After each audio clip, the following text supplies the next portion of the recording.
novo episódio do podcast Agro 360 chegando aí na sua telinha, sempre trazendo muitas informações para o setor produtivo, esse setor que é tão importante para o nosso país. E hoje eu recebo aqui no nosso estúdio o Marne Braide, que é diretor técnico da Exata Brasil. Muito obrigada pela sua participação aqui conosco. Eu agradeço também a participação, porque é uma oportunidade de a gente estar falando, né, sobre o nosso trabalho, falando de algumas coisas muito importantes aí, principalmente com a questão do solo, saúde do solo para o pessoal aí, né? O Marne, Exata Brasil está conosco aqui na Agro 360, sendo um dos patrocinadores oficiais da feira. Mas quem é Exata? Já tem 28 anos de estrada, como que surgiu essa ideia da criação da empresa? A empresa Exata começou com, logo que nós terminamos as universidades, né, eu e o Carlos, que é o meu irmão, o outro que fundou junto comigo, e aí houve a necessidade de a gente trabalhar com análise química de solo. Por quê? Porque naquela época era muito difícil você fazer algumas análises químicas de solo, né? Tinha os laboratórios, eram muito longe, muito demorado, Campinas, Porto Alegre, Goiânia. Então a nossa região estava demandando bastante. Então, como ele é químico e eu agrônomo, a gente juntou e começou a trabalhar com análise, né? Começamos a praticar os métodos analíticos aí. Foi dessa forma que a gente começou e estamos aí até hoje. 28 anos. 28 anos. E lá em Jataí, e depois veio aí a ideia de expandir. Como é que foi esse processo de expansão e essas localizações estratégicas geográficas de vocês? Nós sabemos que o agro é muito espalhado, né? Então tudo, nós estamos vendo aqui, nós estamos no Agro 360, é uma feira que é entre duas cidades, aqui numa fazenda, quer dizer, mas é ali mesmo que está o produtor, né? É ali onde quem está precisando mesmo das informações está.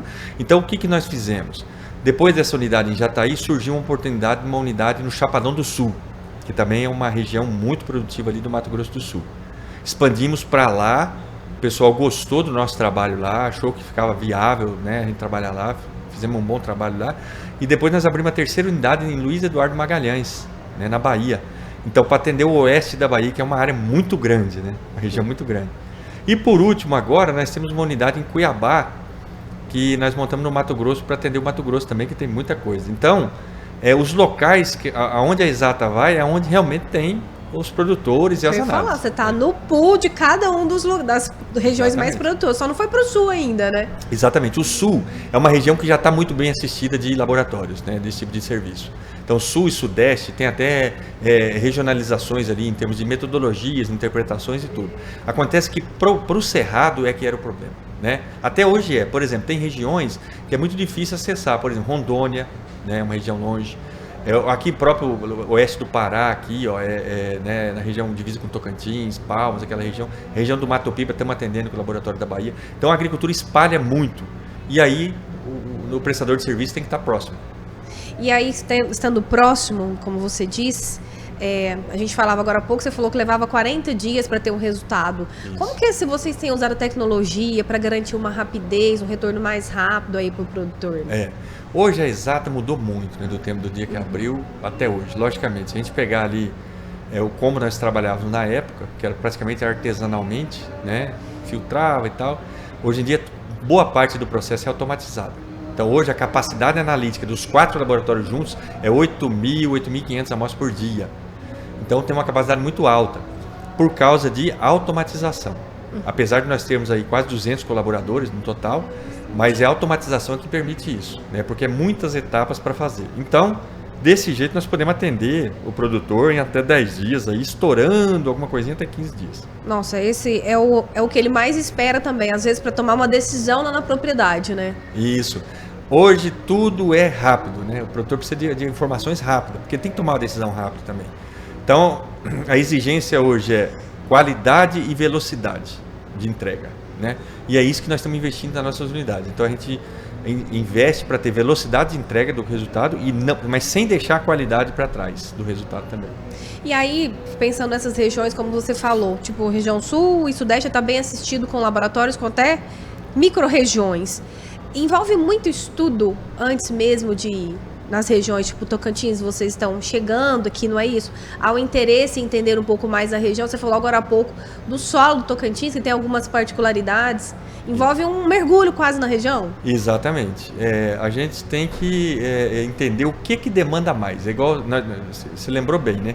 Na palestra nós falamos, existem solos do Tocantins que tem muito cascalho, por exemplo. Né? É uma característica do solo, alguns solos aqui, não é todos, mas alguns. Então, tem cliente que quer, eu preciso determinar a quantidade de cascalho que tem no meu solo, qual que é a porcentagem de cascalho. E te chamou a atenção também um solo que era pedregoso, mas com uma boa produtividade? Boa produtividade. E o produz, é isso que nós estamos falando, o solo é cascalho, mas produz muito, né? Ontem eu vi a palestra nós assistimos uma palestra do Serra aqui, ele falou, o algodão está produzindo, e o pessoal produz lá. Então precisamos analisar esse solo, né? Então são coisas diferentes que a gente vai encontrando. E a gente vai trabalhando com métodos analíticos para poder atender essas demandas particulares de cada região específica. Tá? E como tem sido essa chegada aqui no Tocantins? O Tocantins, eu tive no Tocantins há um tempo atrás, ia fazer quase uns 10 anos. Eu passei na região, era muito mais só pecuária, né? Regiões alguma outra lavoura, algum outro armazém, né? A gente fez um trajeto aí grande. Aí eu falei, puxa, o Tocantins ele vai demorar um pouco, né? Mas hoje é totalmente diferente, né? A gente viu aqui. Chegamos aí, sobrevoamos a feira aqui, sobrevoamos a região, vimos aí que tem pivô, tem lavoura, tem pecuária intensiva. Então, realmente é um estado que tem tudo para desenvolver mais ainda do que já está sendo desenvolvido. Tanto que olha a qualidade desse evento que está tendo aqui, né? Um evento de altíssima qualidade, está aí os principais fornecedores de produtos e serviços. Então, eu acho que, assim, dentro aí de máximo 3, 4 anos, o Tocantins vai estar mais mudado ainda do que está. Quer dizer, lavoura e produção intensiva, com certeza vão estar espalhadas no estado todo aí. E nós vamos estar juntos oferecendo nosso serviço de análise. Tá certo, você tem que oferecer mesmo. Você contou um pouquinho lá sobre estratégias para retirada de amostras, né? Sim. De 20 subamostras, você compõe uma amostra? Isso. Esse seria o ideal, porque os solos são muito heterogêneos. Então, se eu andar um pouquinho e coletar, é diferente do que está aqui nesse canto.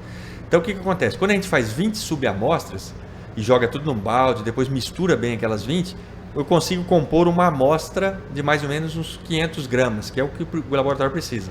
Misturando aquelas 20 ali, arruma os 500 gramas e depois aquilo pode ser descartado fora. Aí o produtor identifica o número da gleba, do talhão, né? Por exemplo, talhão número 1, é essa amostragem aqui. E aí a gente faz a análise daquilo ali. Por quê? Se fizer muito, se a gente não misturar de várias regiões, pode ser que num cantinho daquele a gente pega um elemento lá, mas só naquele pedacinho. E aí ele pode interferir na interpretação do resultado. Quando eu faço uma amostra composta, eu diminuo esse erro aí que pode acontecer no campo.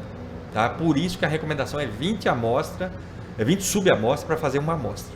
Tá? E o produtor, a gente está falando, vocês estão há 28 anos aí, mas ainda assim existem algumas regiões que é resistente ao uso de algumas tecnologias, ou às vezes fica preocupado com a questão do investimento, da relação custo-benefício do retorno disso. Como que você tem percebido, Marney, a procura por serviços cada vez mais, consultorias mais profundas, com mais precisão? Depende, veja bem, hoje a fazenda é uma empresa rural. Então, como é que ela é gerida? É igual assim, se você for gerir uma fazenda como uma empresa para ter lucratividade, aquelas coisas todas, igual uma empresa urbana, precisa realmente de todas essas tecnologias. E com agravante, no meio rural, normalmente você está exposto ao intempérie, por exemplo, seca, né, coisa que você não pode controlar. Às vezes chuva demais, às vezes é um tempo diferente. Né? Então, são coisas que afetam. Por isso que o que está no nosso controle, eu comentei até naquela palestra, análise de solo. Por que é muito importante? Você conhece o solo e você vai saber o que você vai colocar de corretivo, calcário, por exemplo, e fertilizantes lá. Já começa por aí. Né? Então, se fizer um negócio bem feito, você vai ter uma racionalização do uso desses insumos que são muito caros. Vê quanto é uma tonelada de fertilizante, uma tonelada de calcário, frete para levar isso para a fazenda.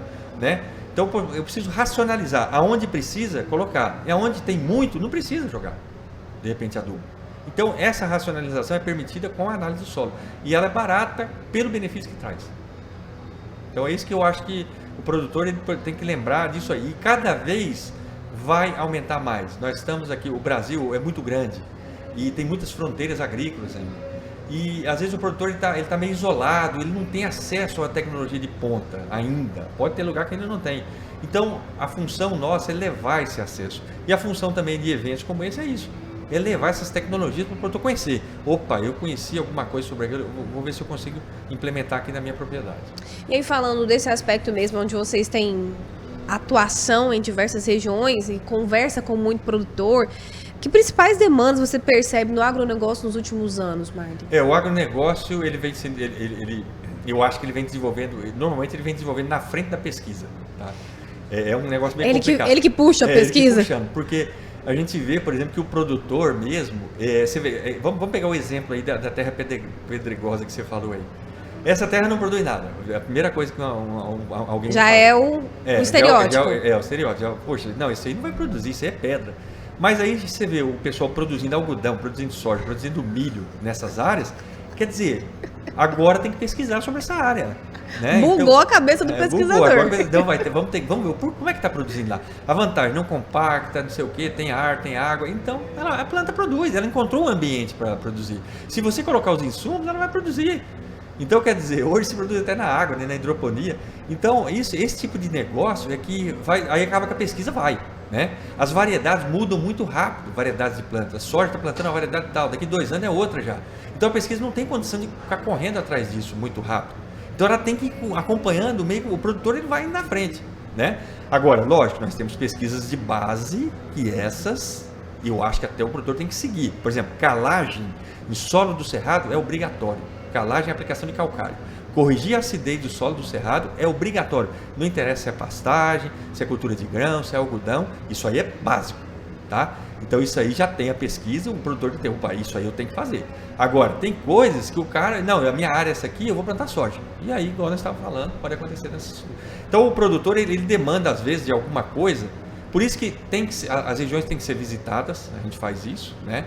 As tecnologias têm que ir aprofundando, têm que ir entrando, conhecendo essas regiões, esse pessoal que está fazendo isso, para poder adequando, atender todo mundo, porque tem demanda para todo mundo, e nós vimos aí todo mundo quer produzir e produz.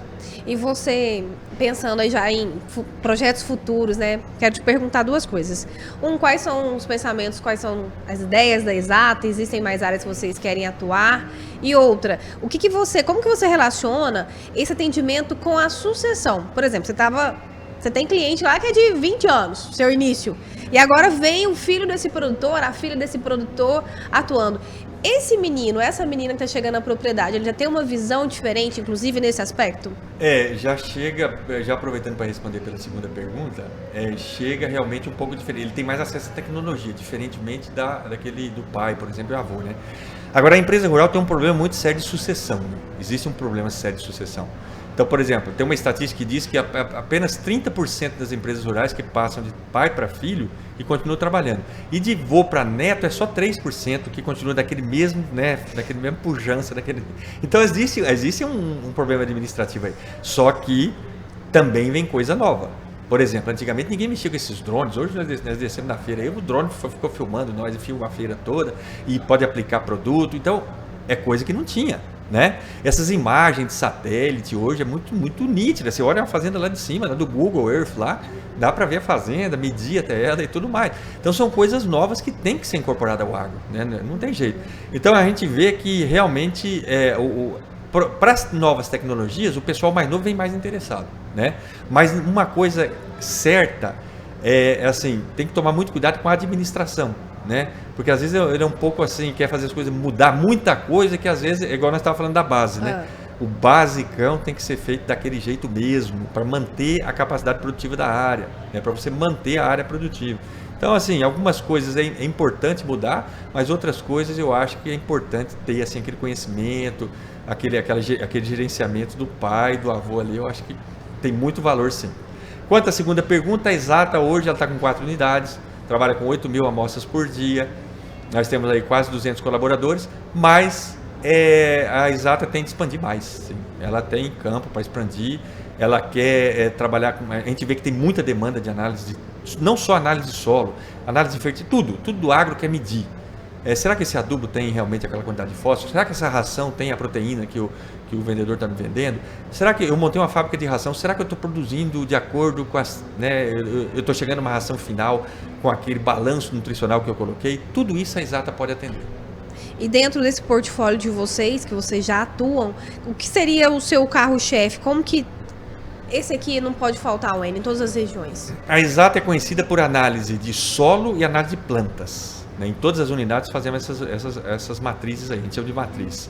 Então esses são os carros-chefes da empresa. Então nós analisamos terra e analisamos folha ou qualquer outra parte da planta. Tem gente mandando grão, pluma de algodão, nós analisamos tudo isso aí. Tá? Então esses são os carros-chefes. Mas logicamente que dentro do agro, a gente, como trabalha com laboratório, a gente trabalha até na área farmacêutica, com metais pesados para remédio. Então temos uma linha aí de atuação nessa área também, que é uma área totalmente fora do agro. Mas, de acordo com os equipamentos que a gente tem, os conhecimentos técnicos, nós temos lá na empresa um departamento de pesquisa e desenvolvimento, de P&D, onde tem gente que só pesquisa e desenvolve coisa. Tem um outro departamento só de qualidade, cuida da qualidade do resultado. Então, quer dizer, departamento técnico só para atender o cliente e entregar o melhor resultado possível. Então, esses departamentos, com todos esses departamentos, a gente pode ampliar o nosso portfólio de trabalho. Isso aí que nós estamos vendo. O que o pessoal precisar, de repente, a gente pode trabalhar. Ô, Magno, a gente está caminhando, então, para o nosso fim do bate-papo aqui. Eu quero te convidar para trazer sua impressão sobre a feira já desse ano e deixar suas considerações finais aí para o pessoal que está nos acompanhando.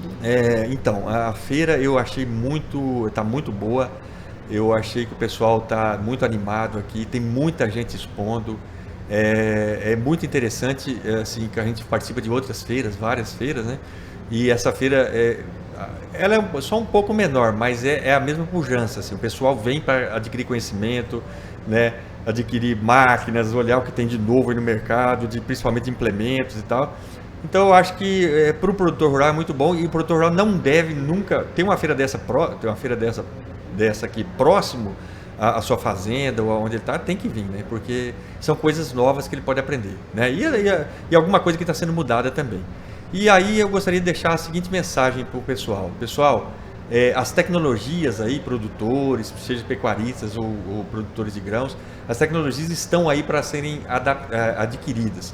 Apesar de nem tudo que são mostrado vai funcionar, mas com certeza esses 15 a 20% que vão funcionar, né, que com certeza eles vão ser utilizados nas lavouras, aí, nas pastagens, isso aí vai ser uma mudança muito grande, com certeza, para a produção. Então, fique de olho nas tecnologias, aproveite aquilo que realmente vai ser bom para você, e o que não for bom, passa por alto, que com certeza deixa para o futuro. Mas tem muita coisa boa que pode ser implementada já. E a Exata está aí para isso. A Exata está aqui para ajudar, e se precisar de alguma coisa, estamos à disposição. Olha, muito obrigada pela sua participação, viu? Um prazer mesmo falar com você aqui. Tá bom, então. E muito obrigado, e eu agradeço vocês e agradeço os ouvintes também que ouviram nós aí. Olha, nós finalizamos então nossa participação aqui com o Marden Braz, que é o diretor técnico da Exata Brasil. Tem mais podcast para acontecer. Você com certeza continua nos acompanhando. Agro 360, Terra de Gigantes.